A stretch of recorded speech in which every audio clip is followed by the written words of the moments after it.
हरि ओम् मित्राणि, अहमिदानीं मम मित्रं चिद्दोः गृहं प्रति आगतवान् आसम्। तस्य बन्धोः गृहम्। अत्र वयं द्रष्टुं शक्नुमः सम्पूर्णम् इब्बनी, कन्नडभाषायाम् इब्बनी इति वदन्ति, आङ्ग्लभाषायां फाग् इति वदन्ति, संस्कृते धूमिका इति वदन्ति। धूमिका नाम इब्बनी, मञ्जु सम्पूर्णमस्ति, द्रष्टुं शक्नुमः।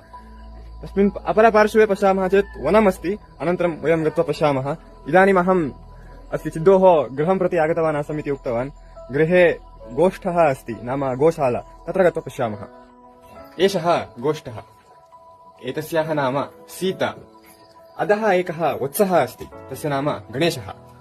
तस्मिन् पार्श्वे विद्यमानायाः नाम गौरी, अस्याः नाम लक्ष्मी। एतादृश गो सम्पन्नगृहम् अस्ति। इदानीं वयम् अग्रे गच्छामः।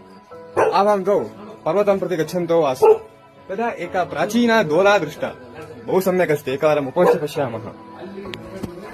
भो चिद्गणपति, कथम् अनुभूयमानमस्ति? बहु सम्यक् अस्ति। इदानीं द्रष्टुं शक्नुमः, अहं तथा चिद्गणपतिः मिलित्वा पद्भ्यां गच्छन्तौ स्वः।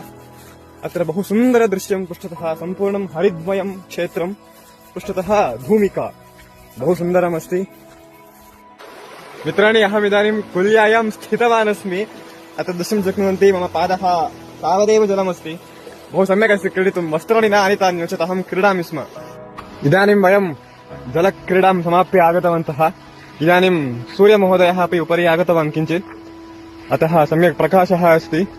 अतः सर्वं समाप्य अन्ते धावन्तः बहिः गतवन्तः। जयतु संस्कृतं, जयतु भारतम्।